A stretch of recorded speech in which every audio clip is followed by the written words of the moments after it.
نحمده ونصلي على رسوله النبي الكريم.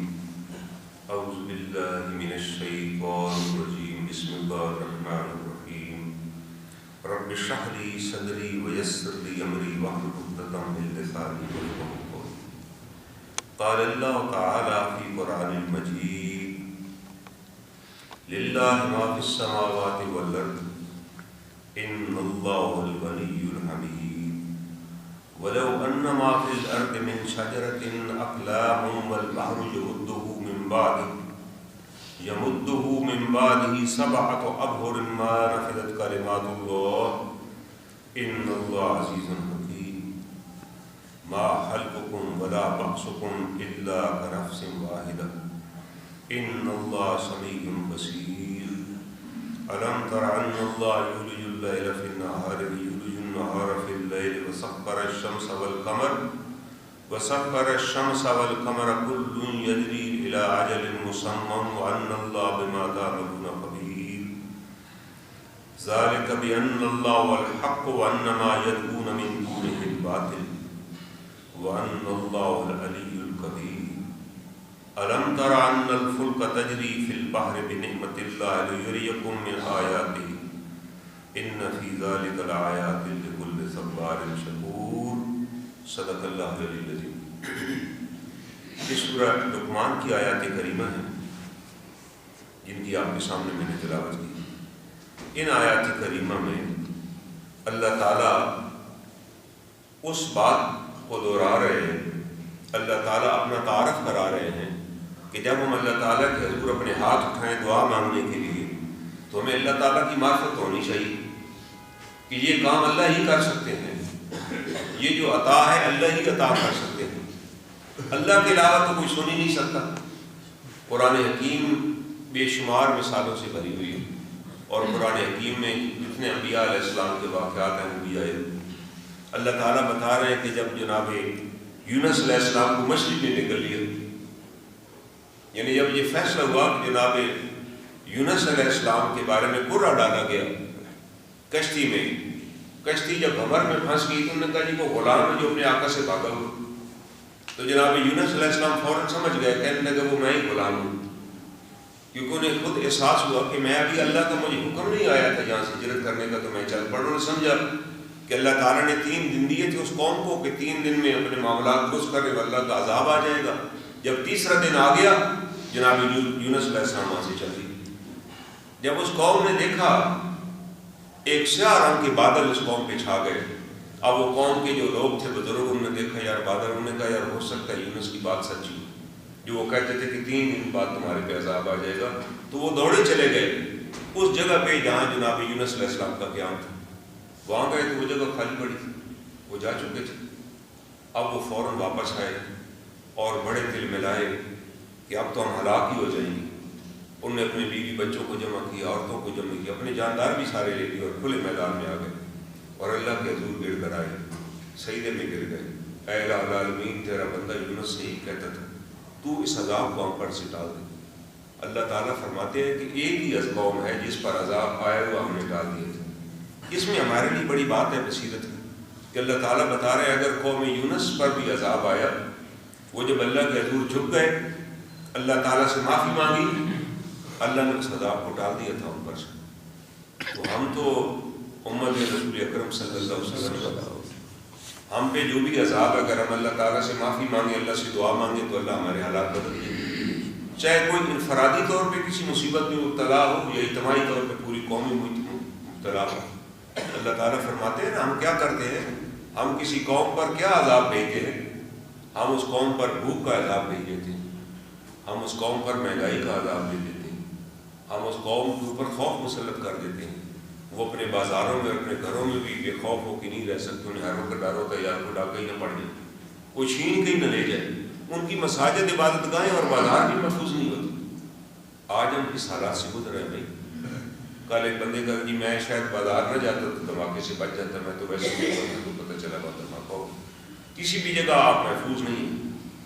تو اللہ تعالیٰ فرماتے ہیں جب ایسے حالات ہو جائیں تو نا امید نہ ہو، کیونکہ اللہ تعالیٰ فرماتے ہیں شیطان کا نام ابلیس اس لیے ہے، ابلیس کا مطلب ہی یہ ہے وہ شخص اور یا وہ مادہ یا وہ مخلوق جو نا امید ہو گئی اللہ تعالیٰ سے کہ اللہ نے اسے نا امید کر دیا.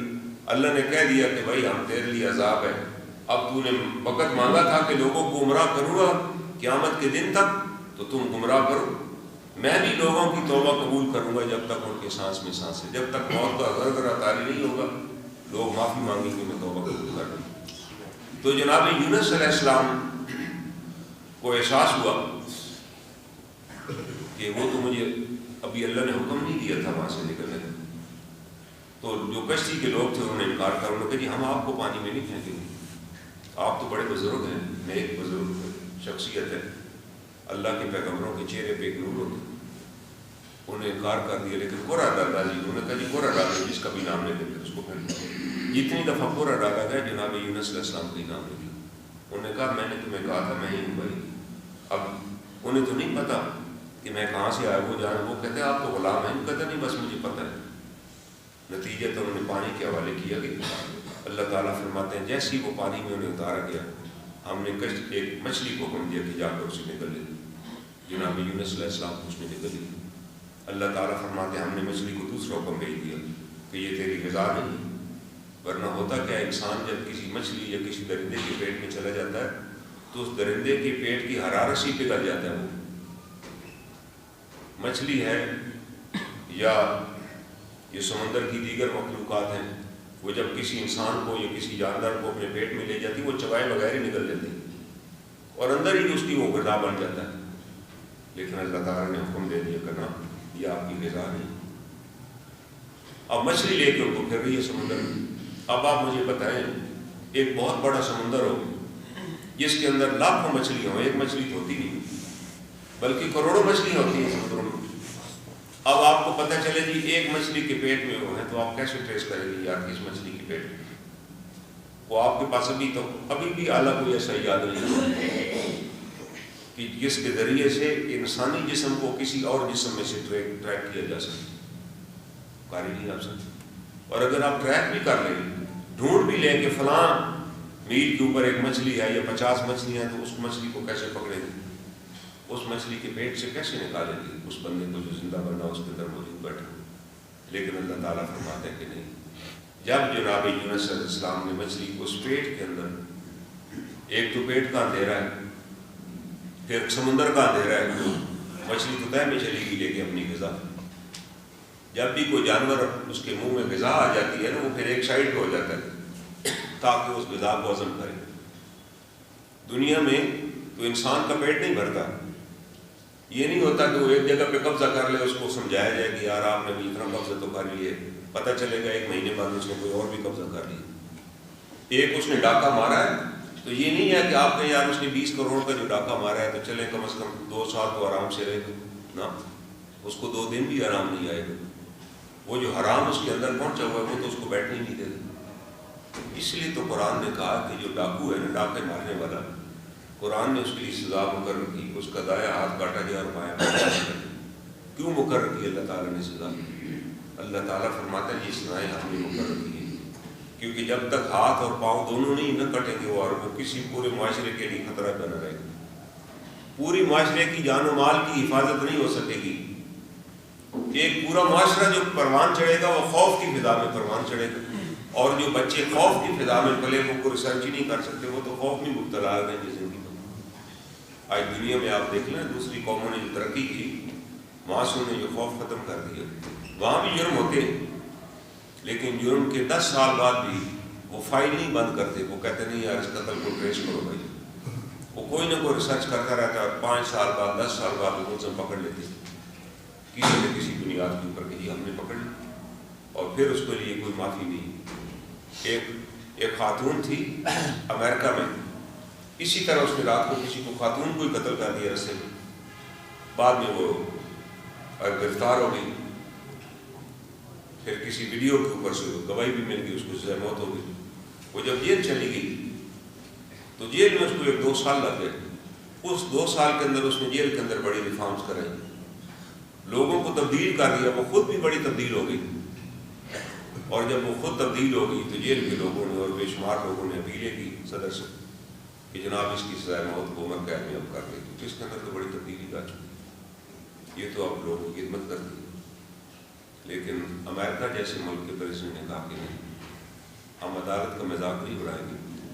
عدالت نے جب سزائے موت دی اس وقت یہ ایسی تھی، چاہے یہ ولیہ ہی بن جائے نا، یہ سزا نہیں ختم ہوگی۔ یہ وہ معاشرے ہیں جہاں لوگوں کو یقین ہے کہ بھائی اگر ہو گئی ہے تو پھر بچنے کا تو کوئی چانس ہی نہیں۔ پھر لوگوں کو پتہ ہوگا، جب اس کو سزائے موت ہو گئی پھر لوگوں کو پتہ چل گیا کہ بھائی ہم معافی کا امکان نہیں۔ یہ وہ کافر معاشرے ہیں جن کے بارے میں ہم کہتے ہیں وہ تو کافر ہیں، وہ تو تباہ ہو جائے گی۔ جب حضرت علی کرم اللہ وجہہ کہتے ہیں کہ کافر معاشرہ نہیں تباہ ہوتا، معاشرہ تو ظالم تباہ ہوتا ہے جس کے اندر ظلم ہوتا ہے۔ ظلم یہ ہے کہ مجرم کو تو آپ چھوڑ دیں اور مظلوم کو آپ پکڑ لیں، اس کو پوچھنے والے کوئی نہیں۔ غریب آدمی پکڑا جائے اور امیر سے کوئی نہ پوچھے۔ جناب رسول کریم صلی اللہ علیہ وسلم جب مکہ فتح ہو گیا، مکہ میں تشریف لے آئے، اب مکہ میں بھی اسلامی ریاست قائم ہو گئی، اور اس کے بعد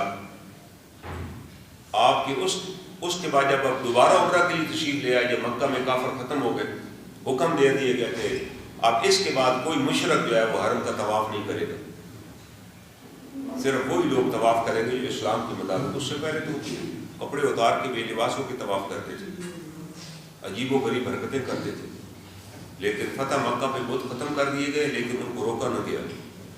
پھر آیات نازل ہو گئی کہ آج کے بعد اے نبی صلی اللہ علیہ وسلم، آج کے بعد اعلان کر دیجیے کہ اب کوئی مشرک حرم کی حدود میں بھی نہیں داخل ہوگا۔ پھر حرم کی حدود متعین ہو گئی، اور اس کے بعد مشرکوں کو کہہ دیا بھائی اسلام لائیں گے تو رہیں گے ورنہ مکہ سے باہر چلے گئے۔ نتیجتاً لوگ اسلام کو دیکھ چکے تھے، اپنی آنکھوں سے اسلام لے۔ تو اس دوران ایک خاتون نے ایک چوری کر لی، اور یہ خاتون کو عام خاتون تو نہیں تھی، ایک بہت بڑے قبیلے کی سردار کی بیٹی تھی، اور جناب رسول کریم صلی اللہ علیہ وسلم کی ایک ام المؤمنین ان کی رشتہ دار تھی، یعنی آپ کے سسرال سے ان کا رشتہ تھا، اور وہ چوری کر لی۔ تو چوری کر اس وقت جو قاضی تھے مکہ میں، ان کے پاس کیس ہے، تو اس نے سمپل کہ بھائی باقی اتنی چوری کو زیور انہوں نے اٹھا لیا تھا کسی در جا کے، انہیں حکم دے دیا کہ بازو کاٹ دیا، ہاتھ کاٹ دیا جائے۔ اب وہ مکہ کے جو سردار جو نئے نئے مسلمان ہوئے تھے، انہوں نے کہا یہ تو بڑی ہماری توہین ہے، ہمیں اسلام کا کیا فائدہ ہو جائے کہ آج ہماری خاتون کا ہاتھ کٹ گیا۔ یہ تو پورے پھر ہمارے خاندان میں یہ بات چلے گی کہ فلاں قبیلے کی فلاں خاتون کا ہاتھ کاٹا گیا۔ اور پھر انہوں نے یہ بھی سوچا حضور صلی اللہ علیہ وسلم سے بات کرتے کہ آپ کے سسرال کے خاتون کی خاندان کی یہ خاتون ہے جناب، اور مزے کی بات ہے اس کا نام بھی فاطمہ ہی تھا اس خاتون۔ تب انہوں نے فوراً صحابہ سے بات کی، کسی مشرک جو نئے نئے اسلام قبول، ان کو تو جرت نہیں تھی کہ بات کرتے، اس معاشرے میں کسی کی ہمت نہیں تھی، تو انہوں نے صحابہ کرام سے رابطہ کیا کہ آپ کو مہربانی فرمائے بات کریں۔ انہوں نے کہا سوال ہی پیدا دی، اللہ کا حکم ہے بھائی ہم کیسے سوال کر سکتے ہیں؟ تو انہوں نے حضرت حارثہ، حضرت زید کے بیٹے اسامہ بن زید، یہ حضور صلی اللہ علیہ وسلم کے گھر میں پلے تھے۔ حضرت زید بن حارث وہ غلام تھے جن کو نبی اکرم صلی اللہ علیہ وسلم کو حضرت ام المؤمنین خدیجہ الکبریٰ نے تحفے میں دیا تھا۔ یہ کسی قبیلے کے سردار کے بیٹے تھے، کسی جنگ میں انہیں کسی نے گرفتار کیا اور بطور غلام بیچ دیے، حضور صلی اللہ علیہ وسلم کے پاس آ گئے۔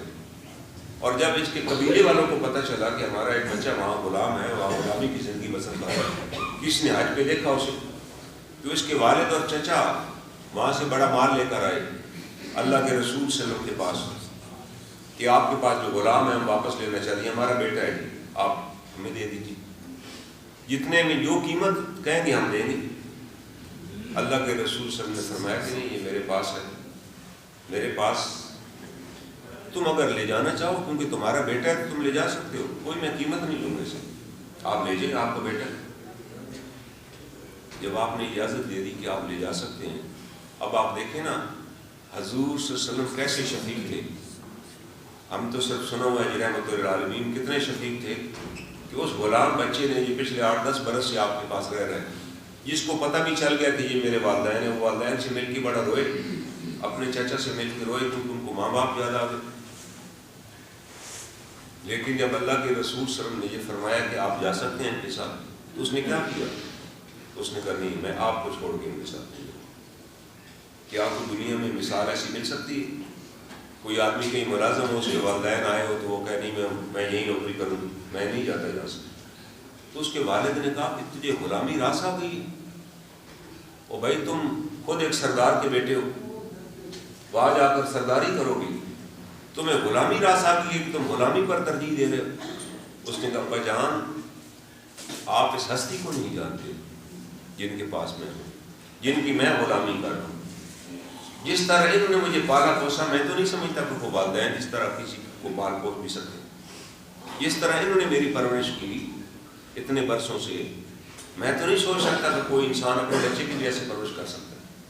آپ نے کیسے پرورش کی ہوگی جناب زید ایک بچے کی کہ وہ اپنے والدین کے پاس بھی نہیں جا رہے؟ تو اس پر ان کے والدین نے کہا بیٹا اگر تو اس طرح خوش ہے. وہ خود بھی حیران ہو گئے، ہمارے بیٹے کے ساتھ ایسا شاندار سلوک کہ واپس ہی نہیں آنا چاہتا. انہوں نے کہا بیٹا پھر آپ کو ضرورت ہے آپ ان کے پاس ہی رہے. لیکن اللہ کے رسول صلی اللہ علیہ وسلم نے اس پہ اکتفا نہیں کیا. آپ حضرت زید کو لے کے حرم میں تشریف لائے اور آپ نے حرم میں لوگوں کو اکٹھا کیا. آپ نے کہا آج کے بعد اس کا نام زید بن حارث نہیں ہوگا، اس کا نام زید بن محمد ہوگا. یہ آزاد ہے، اس کو آج میں اپنا بیٹا بنا کے اعلان کر رہا ہوں کہ اس کا نام زید ہے. کتنا بڑا اعزاز ہے. اب حضرت زید ہی تھے جو نبی اکرم صلی اللہ علیہ وسلم کے ساتھ ہجرت کے وقت تشریف لے گئے، کیونکہ وہ تو مشرکین مکہ نے اعلان کیا ہوا تھا کہ راستے میں اگر ملے تو ہم شہید کر دیں. لیکن حضرت زید صاحب تھے، انہوں نے اونٹنیوں کا انتظام کیا. جو بکر صدیق اور حضور نبی اکرم صلی اللہ علیہ وسلم ایک اونٹنی پر سوار تھے، دوسری پہ حضرت زید تھے. اور جب واپس مدینہ پہنچ گئے آپ نے اپنے ساتھیوں نے رکھا اور اس دوران غزوہ موتا پہ ان کو روانہ کیا گیا جہاں حضرت زید شہید ہو گئے. ان کی جب شہادت کی خبر پہنچی تو وسلم روئے، بلک بلک کے روئے. لیکن آپ نے قربانی، آپ نے یہ نہیں کہا کہ یار غلام ہے اتنا پیارا ہے مجھے، میں کیوں اس کو جنگ میں بھیجوں. آپ نے کہا نہیں یار ایسے ہی بھیجا جائے. آج تو ہم لوگوں کے بچوں کو ہم یاد میں بھیجیں، اپنے بچوں کو تو بھیج دیجیے. زید شہید ہو گئے. جب فتح مکہ ہوا، نبی اکرم صلی اللہ علیہ وسلم جب شہر میں داخل ہونے لگے بطور فاتح کے، تو آپ نے حکم دیا کہ میرے ساتھ اسامہ بن زید کو بٹھایا جائے. اس اونٹنی پر کیوں بٹھایا آپ نے؟ آپ نے عرب والوں کو پیغام دیا کہ جب میں مکہ سے ہجرت میں نے کی تھی اس وقت میرے ساتھ زید تھا، اور ہم مکہ سے بحفاظت مدینہ طیبہ. آج اگر زید زندہ ہوتے تو بطور فاتح میرے ساتھ شہر میں داخل ہوتے، لیکن وہ دنیا سے رخصت ہو چکے ہیں. تو یہ اعزاز ان کے بیٹے کو ملے گا کہ وہ میرے ساتھ بیٹھے تھے. آپ نے حضرت سیدنا امام حسن یا حضرت سیدنا امام حسین، ان کا بہت بڑا مقام، انہوں نے نہیں بٹھایا صاحب، ورنہ آپ ان کو بٹھا لیتے. لیکن آپ نے کہا نہیں ان کو میں بٹھاؤں گا. آپ نے بتا دیا کہ بھائی ان کے باپ کی بہت بڑی قربانی ہے. مکہ والوں کو پتہ تو چلے کہ یہ اسامہ بن زید ہے، یہ ایک نوجوان لڑکا ہے حضور وسلم کے ساتھ اونٹی پہ سوار شہر کے اندر داخل ہو رہا ہے. اور آپ نے حضرت اسامہ کو بتایا کہ جب حرم سامنے آ جائے بیت اللہ، اس وقت یہ 4 دیواری والی بلڈنگ نہیں تھی، چوک کے اندر ہی حرم بیت اللہ تھا، تو مجھے بتانا کہ حرم سامنے آ گئے تاکہ میں حرم کو دیکھنے دعا کروں. آپ شہر میں جب داخل ہوئے تو آپ کا سر مبارک ایسے نیچے تھا. آپ حالت سجدہ میں تھے اونٹنی کے اوپر کہ آپ کا ماتھا جو تھا بار بار اونٹنی کے اوپر جو لکڑی کی بنی ہوتی ہے اس کے ساتھ لگ رہا تھا. حضرت اسامہ نے بتایا کہ اللہ کے وسلم اب حرم سامنے آ چکا. آپ نے سر مبارک اٹھا کے دعا. اب مکہ والوں کو پتہ چل گیا کہ یہ جو لڑکا آپ کے ساتھ اونٹنی پر سوار ہے کوئی عام لڑکا نہیں.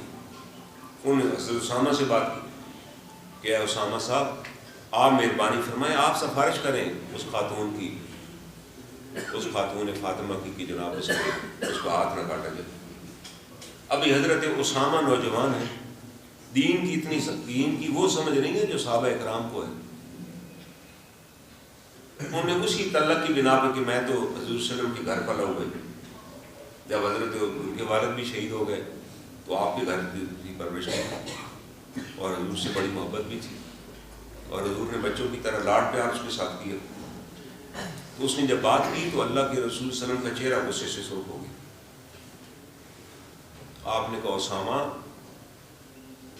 تم اس کی سفارش کرتے ہو؟ خدا کی قسم اگر فاطمہ بن محمد بھی چوری کرتی تو اس کا ہاتھ بھی کاٹا جاتا. آپ نے ایک جملہ فرمایا، بڑا تاریخی جملہ. آپ نے فرمایا گزشتہ قومیں اس لیے ہلاک ہو گئی کہ جب ان کے غریب اور شریف غریب لوگ اور چھوٹے لوگ جرم کرتے تھے وہ حدیں جاری کر دیتے سائے دیتے تھے، جب ان کے بڑے لوگ جرم کرتے ان کو کوئی پوچھتا ہی نہیں تھا۔ اللہ تعالیٰ نے قومیں ہلاک کر دی کیونکہ اللہ کے قانون کے خلاف ہے نا۔ اللہ تعالیٰ تو کہہ رہے قانون میں نے ایک بنایا تو سب کے لیے ایک جیسی اپلائی ہوگا۔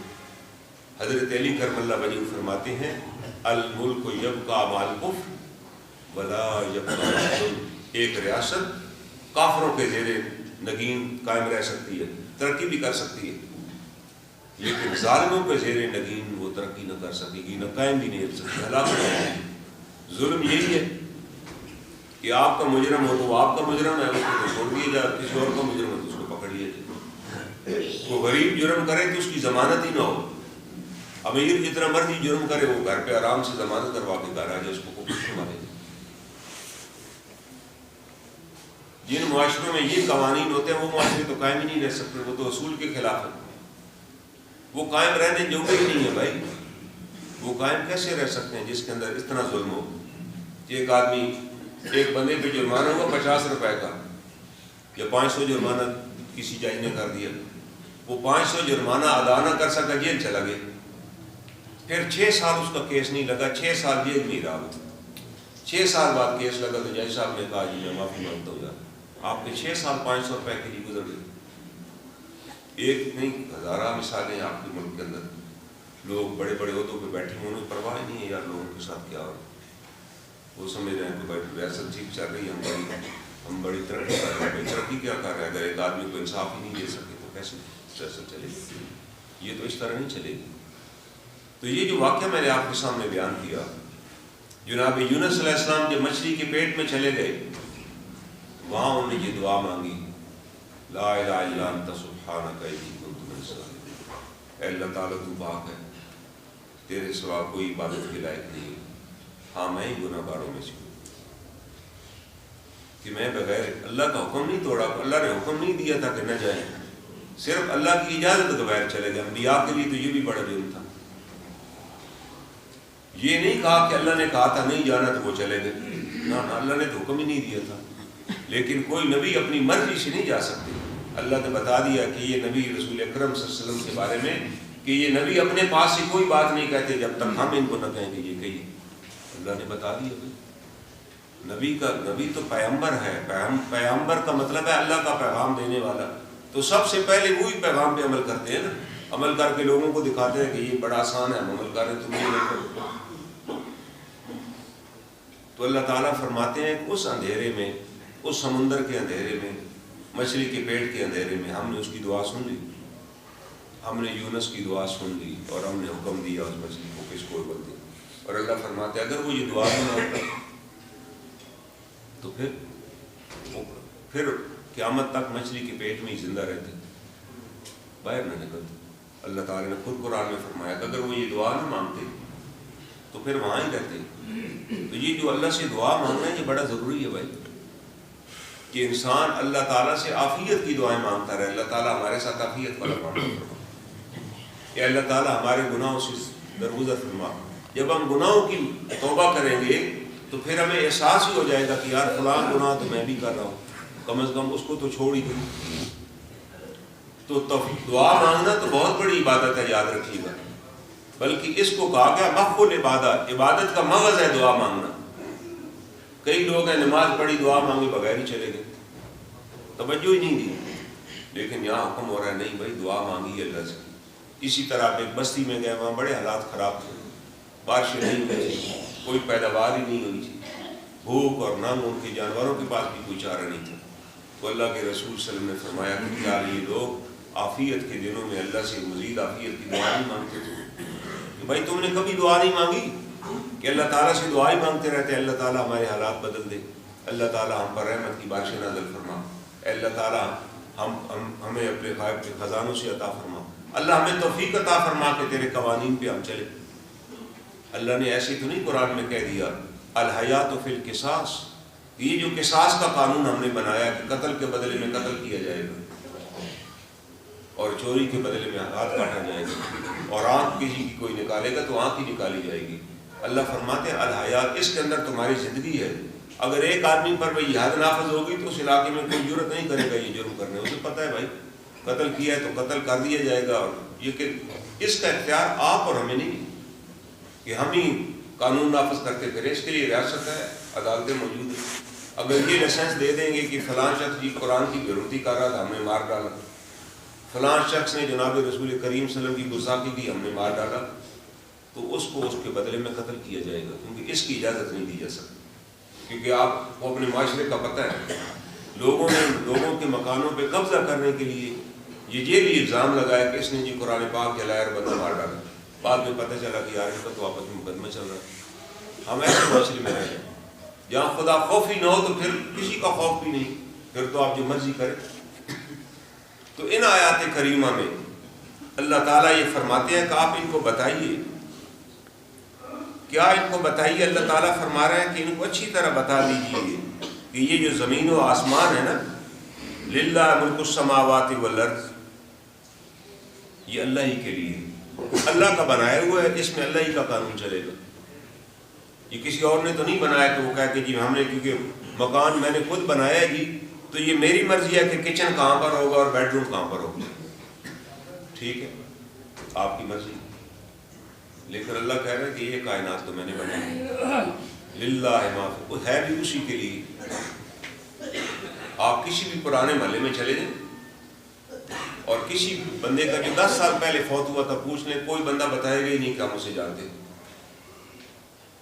چاہے لوگ جانتے بھی ہوں گے 10 سال میں بھول جائے کہیں گے ہمیں یاد نہیں ہے، تھے ضرور. اس مسجد کے کسی پکے نمازی کے بارے میں پوچھ لیجیے پچھلے 5 سال میں فوت ہوئے، کسی نمازی کو بھی نہیں پتا ہوگا. اللہ تعالیٰ بتا رہے ہیں کہ ہم نے تمہارے اندر بھول جانے کی صفت رکھی ہوئی ہے. اگر وہ بھول جانے کی صفت نہ رکھتے تو تم زندہ بھی نہ رہ سکتے. اگر ہم چیزیں نہ بھولتے نا تو ہم زندہ رہتے اور زخم تازہ رہتے تو ہم چل بھی نہ سکتے تھے، آگے زندگی رک جاتی. یہ اللہ کی نعمتوں میں سے ایک نعمت ہے کہ اللہ ہمیں بلا دیتے ہیں، سیدھے بھول جاتے. تو اللہ تعالیٰ بتا رہے ہیں کہ بھائی آپ جا کر پوچھیں گے 10 سال بعد تو اس کی قبر کا نشان بھی نہیں ملے گا قبرستان میں سے. کسی کو اس کے ورثوں کو بھی نہیں پتا ہوگا کہ وہ دفن کیا تھا کہ بعد میں پھر قبر آگے پیچھے ہوگی. اور بھائی آگے پیچھے نہیں گا، آپ تشریف ہی نہیں لے گئے کبھی فاتح کے لیے. آپ چلے جاتے تو کم از کم آپ کو یاد تو ہوتے نا کہ والد صاحب کی قبر ہے یا دادا جان کی قبر ہے، ہم نے بھی میری کہیں قریبی دفن ہونا. آپ تو موت ہی آپ نے بلا دی. پھر لوگ بھی بھول جائیں گے، پھر اس کے گھر والے بھی بلا دیں گے. ہاں اس کی بیوی کو یاد رہے گا، وہ بھی کب یاد کرے گی؟ جب کسی پوتے کی شادی ہوگی نا، وہ کہے گی کہ آج حاجی صاحب زندہ ہوتے تو کم از کم ہم دیگوں پہ انہیں بٹھاتے، لوگ چمچے اٹھا کر لے جاتے ہیں. یار بس یہ کام اور نہیں کسی کام جو کہ آج زندہ ہوتے نا جی بڑا مسئلہ تھا، بڑا رش تھا، دیگوں پر بٹھانے کے لیے بندہ کوئی نہیں تھا. آج حاجی صاحب ہوتے تو آج ہمیں انہیں دیگوں پر ہی چارپائی بچھا دیتے کہ یار یہاں بیٹھ کے نگرانی کریں گے. اور اس کے بعد وہ بھی بھول جائے گے. بچے تو یاد ہی نہیں رکھیں گے نا، کہ کہیں گے شکر ہے یار ابا جان نہیں تھے ورنہ بڑے بڑے کئی نکتے وہ نکال لیتے، یار ہماری شادی نہیں ہو سکتی اگر والد صاحب زندہ ہوتے. کئی لوگ ہیں ملتے وہ کہتے ہیں یار شکر ہے ہمارے والد صاحب، وہ تو رشتے کے خلاف تھے کہ خاندان میں ہم نے شادی نہیں کرنی. اتنے بھی اچھے اخلاق نہ رکھیں کہ آپ کی اولاد آپ کو ان الفاظ سے یاد کرے کہ اتنی قطع تلخی کر گئے. جناب رسول مبین صلی اللہ علیہ وسلم نے جو حضرت ابو ذر غفاری کو نصیحتیں کی ان میں سے ایک نصیحت یہ بھی فرمائی. حضرت ابو ذر غفاری وہ ہیں جب آپ کے پاس آتے ہیں تو آپ انہیں اللہ کا سلام دیتے ہیں کہ ابو ذر آج جبرائیل امین آئے تھے اور تیرا نام لے کے تجھے سلام اللہ نے سلام بھیجا. یہ ابو ذر غفاری ہیں، بہت بڑے ڈاکو تھے بنو غفار قبیلے کے، لیکن جب دائرہ اسلام میں داخل ہو گئے اللہ سلام بھیج رہے ہیں تو اللہ اور آپ نے انہیں نصیحت کی. ابو ذر کبھی قطع تلخی نہ کرنا کسی کے ساتھ کہ فلاں رشتہ دار کے ساتھ تو بول چال ہی نہیں ہے. آج آپ کو دیکھ لیں کہ ہم کس جگہ کھڑے ہیں، کتنے رشتہ داروں کے ساتھ بول چال نہیں. اور آپ نے یہ بھی فرمایا کہ اگر قطع تلخی کرو گے تو لیلۃ القدر کی رات بھی تمہیں مل جائے تمہاری توبہ قبول نہیں ہوگی. اور تم اگر میدان عرفات میں بھی پہنچ جاؤ اور وہاں تمہیں دعا کا بھی موقع مل جائے تو تمہاری دعا بھی قبول نہیں ہوگی، کیونکہ تم تو قطع تلخی کر کے آئے ہوئے ہو. جبکہ اللہ کا حکم ہے آپ قطع تلخی تو کر ہی نہیں سکتے. آپ نے تو لوگوں کے ساتھ ملا کے رکھنا ہے، ان کو درگزر سے کام لینا ہے. یار آپ فرشتوں کی برادری میں سے تو نہیں رہ رہے نا. ایک صحابی نے کہا کہ میں اپنے رشتہ داروں کے ساتھ تو بہت اچھا ہوں، لیکن ایک میرا رشتہ دار ہے بڑا ہی فسادی ہے، مفسد ہے جی، وہ کبھی بھی خیر کی خبر اس نے نہیں دی، جہاں بھی شریک ہوتا ہے کسی بھی مجلس میں، کسی بھی محفل میں، کسی بھی فنکشن میں کوئی نہ کوئی جھگڑا ضرور کرتا ہے۔ تو ہم نے قطع تلقی کی ہوئی ہے، آپ نے کہا یہ تعلق جوڑنے کا حکم اسی کے لیے آئے ہوئے، اگر وہ رشتہ دار اچھے ہیں تم جاتے ہو، وہ آتے ہیں، تو اس میں تمہاری کیا بات ہوئی ہے، وہ تو اچھے ہیں تو آپ بھی اچھے ہیں۔ یہ حکم اس کے لیے ہے جو فسادی ہے کہ آپ نے اس کے ساتھ بھی قطع تلقی نہیں کرنی۔ جب اس کی بیٹی کی شادی ہو تو آپ تو شریک ہو جا کر، وہ نہیں ہوا تو آپ اس جیسے تو نہ ہو جاؤ نا۔ آج تو ہم بالکل اسی جیسے ہیں، جو ہمارے ساتھ کرتا ہے ہم اسی طرح کرتے ہیں۔ تو اللہ تعالیٰ کے رسول صلی اللہ علیہ وسلم تو منع فرما رہے ہیں، تو اللہ تعالیٰ فرما رہے ہیں آیات کریمہ میں کہ بھائی اللہ ہی مالک ہیں اس پوری کائنات کے، اور ساتھ فرما رہے ہیں ان اللہ الغنی الحمید، اللہ بے نیاز ہے اور تمام خوبیوں کے مالک ہے۔ یعنی اللہ پابند نہیں ہے کہ یہ پراپرٹی، یہ جائیداد اس کے پاس ہوگی تب وہ اللہ ہے۔ آج کوئی آدمی اس وقت تک تو چیئرمین ہے جب تک وہ اس کے پاس چیئرمینی ہے، ختم ہو جائے گی تو ختم ہوگی۔ میں کسی جائیداد کا مالک ہوں جب تک وہ میرے نام ہے، میرے نام سے نکل کے کوئی اور قبضہ کر لے تو میرے پاس تو کچھ بھی نہیں۔ اللہ تعالیٰ فرما رہے نہیں، یہ جو میری ملکیت ہے نا، یہ میری ملکیت ہے، والغنی، مجھے کسی کی پرواہ نہیں ہے کہ کوئی اور کو اس پہ قبضہ کر لے گا۔ آپ جا کر کسی بھی بستی میں پرانے کسی مکان کو دیکھیں تو کہیں گے جی فلاں نے بنایا تھا، کہیں جی اس کے بیٹے بیچ کے چلے گئے، ہمیں تو پتہ نہیں وہ کہاں رہتے۔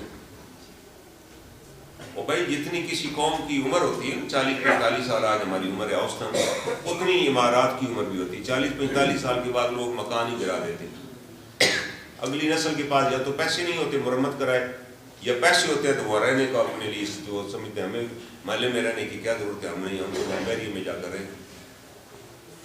عمارات کے نام و نشان مٹ جاتے ہیں جس کے اوپر ہم قبضہ جما کے بیٹھے ہوئے، جو ہم نے پڑوسیوں کی جائیداد ہتھیا کے بنائے ہوئے ہیں وہ ہماری اولاد چھوڑ کے چلی جائے گی، لیکن ہمارے نامہ اعمال میں رہے کہ یہ غصب شدہ جائیداد پہ بنایا تھا۔ تو اللہ تعالیٰ فرماتے ہیں والغنی الحمید، اس کی تعریف ہر کوئی کرتا ہے، اسے کرنی ہے اس کی تعریف، تمہاری تعریفوں کا محتاج نہیں ہے کہ تم اس کی تعریف کرو۔ ہاں تم اس کی تعریف کرو گے تو اس کے کاغذوں میں رہو گے۔ اذکرونی اذکرکم، تم مجھے یاد کرو میں تمہیں یاد کروں گا، لیکن نہیں یاد کرو گے تو خود بے نام و نشان ہو جاؤ گے۔ اللہ کو تو کوئی ضرورت نہیں۔ اور اگلی آیت میں اللہ فرماتے ہیں وَلَوْ أَنَّ مَا فِي الْأَرْضِ مِنْ شَجَرَةٍ أَكْلَامٌ، کہ زمین کے اندر جتنے درخت ہیں وہ اگر کلمے بنا دی جائیں، جتنے درخت ہیں ان سب کی کلمے بنا دی جائیں، وَالْبَحْرُ يَمُدُّهُ مِنْ بَعْدِهِ سَبْعَةَ أَبْحُرٍ مَا نَفِدَتْ كَلِمَاتُ اللَّهِ، اور جتنے سمندر ہیں اتنے سمندر اور بھی لے آئے جائیں اور ان سب کی صحیح بنا دی جائے اور ان سب سے پھر اللہ کی باتیں لکھی جائیں، تو اللہ تعالیٰ کیا فرماتے ہیں نفدت ما نفدت کلمات اللہ، اللہ کی باتیں ختم نہیں ہوں گی، وہ سمندر ختم ہو جائیں گے۔ اللہ کی کیا باتیں، یہ دنیا میں جتنی ریسرچ ہو رہی ہے، یہ کوئی سائنسدان تو نہیں نکال کے بتا رہا تھا کہ دل کا آپریشن اس کریے، اللہ نے آلریڈی پہلے رکھا ہوا ہے۔ ہمیں آج سائنسدان نے کہا کہ میں نے ریسرچ کر کے یہ ثابت کیا ہے، ورنہ وہ چیز تو وہ موجود تھی پہلے سے۔ اللہ تعالیٰ بتا رہے ہیں کہ جتنی مخلوق ہے، جتنی اس کی خوراک ہے، وہ میں نے پہلے سے طے کر دی ہوئی ہے۔ انسان ریسرچ ابھی کر رہا ہے اور نکال کے باتیں بتا رہا ہے کہ وہ زمین سے آسمان کا اتنا فاصلہ ہے، جتنی اس کی حرارت ہے اتنی بجلی پیدا ہوتی ہے، ہوا سے ہم اتنی بجلی پیدا کر سکتے ہیں، پانی سے ہم اتنی چیزیں پیدا کر سکتے ہیں، سمندر سے ہم اتنی خوراک نکال سکتے ہیں۔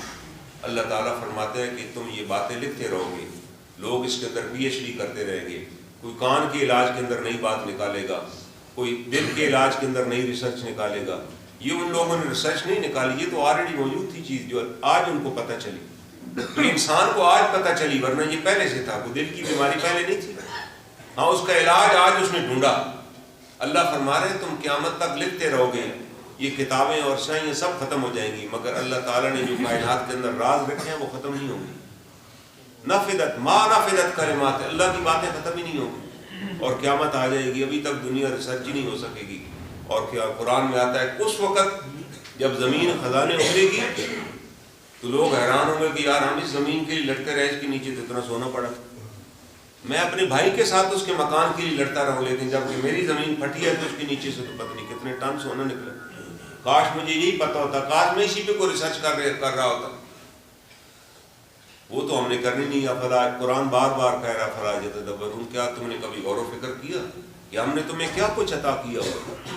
کائنات کی کتنی نعمتیں ہم نے آپ کو عطا کی، آپ نہ خود ان نعمتوں کو استعمال کرتے ہو، نہ کسی کو استعمال کرنے دیتے، نہ خود ریسرچ کرتے ہو، نہ کسی اور کو کرنے دیتے، نہ خود غور و فکر کرتے ہو، نہ کسی اور کو غور و فکر کرنے دیتے۔ تم بس اپنے آپ کو تمہیں یہی نکالا ہوا کہ یہ فلاں مسلک کا ماننے والا وہ کافر ہے، وہ واجب القتل ہے، فلاں مسلک کا ماننے والا وہ بھی کافر ہے۔ اگر ہم اس ساری ریسرچ کو لے لیں تو شاید پنڈی میں کوئی مسلمان ہی میں پاکستان میں نہ ملے، سارے کافر ملیں گے۔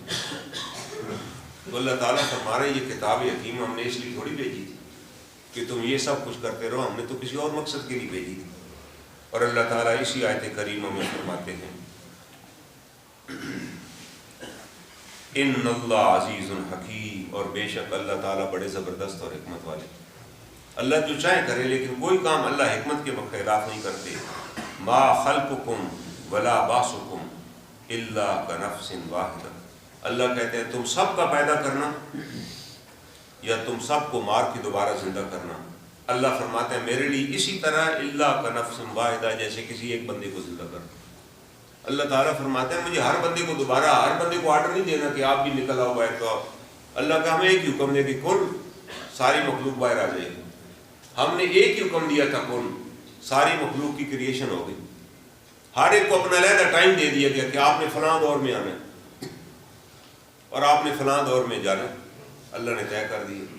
اور جو جانا تھا اس میں اسی وقت ہی جانا تھا۔ آج ہم ویسے کہتے ہیں جی ناگہانی موت ہو گئی بیچاروں کی، کاش وہ فوت ہی نہ ہوتے۔ آپ 2 لمحے کے لیے سوچیں آپ کے والد صاحب جو فوت ہوئے اب وہ دوبارہ دنیا میں آ جائیں تو کیا آپ کے گھر میں ان کی ابھی کوئی جگہ ہوگی؟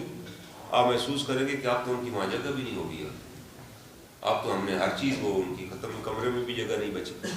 اللہ تعالیٰ فرماتے ہیں یہ ہم طے کر چکے ہیں کب کس نے کہاں تک رہنا ہے، جب اس کا ٹائم ختم ہوگا وہ چلا جائے گا۔ اگر ہم یہ نہ کرتے تو ہماری زندگی رک چکی ہوتی، ہماری زندگی خاموش ہو گئی ہوتی، ہم آگے چلے۔ اللہ فرماتے ہیں ہمیں کائنات کو چلائے ہوئے، ہمیں تمہیں ایک ٹائم ہم نے دیا ہوا ہے۔ کیوں دیا؟ لنبلوکم ایکم احسن عملا، تاکہ ہم دیکھیں تم میں سے اچھے عمل کون کرتے۔ یہ جو ہمیں ٹائم ملا ہوا ہے نا، یہ ایک بطور امتحان کے ملا ہوا ہے۔ اللہ فرماتے ہیں کہ وہ برکت والی ذات ہے جس نے یہ ٹائم تمہیں دیا ہوا ہے، لنبلوکم ایکم احسن عملا، کہ تم میں تمہارا امتحان لے کے تم میں سے اچھے عمل کون کرتا ہے۔ کون ہے جو لوگوں کے حقوق ادا کرتا ہے، جو حقوق اللہ ادا کرتا ہے، جو اللہ نے نعمتیں دی ہیں ان کو لوگوں تک پہنچاتا ہے۔ اگر تم یہ کرو گے لَأَزِيدَنَّكُمْ، یہ ہمارا وعدہ ہے آپ کے ساتھ کہ ہم تمہیں زیادہ عطا کریں گے۔ اور اگر تم ناشکری کرو گے، ہماری نعمتوں کو روک کے بیٹھ جاؤ گے، تو اللہ فرماتے ہیں اِنَّ عَذَابِي لَشَدِيدٌ، تو پھر میرا عذاب بھی بڑا شدید ہے۔ تو اللہ تعالیٰ سے دعا ہے اللہ تعالیٰ ہمیں قرآن حکیم کی ان آیات کی معرفت نصیب فرمائے اور اپنے حقوق ادا کرنے کی توفیق عطا فرمائے۔ وآخر دعوانا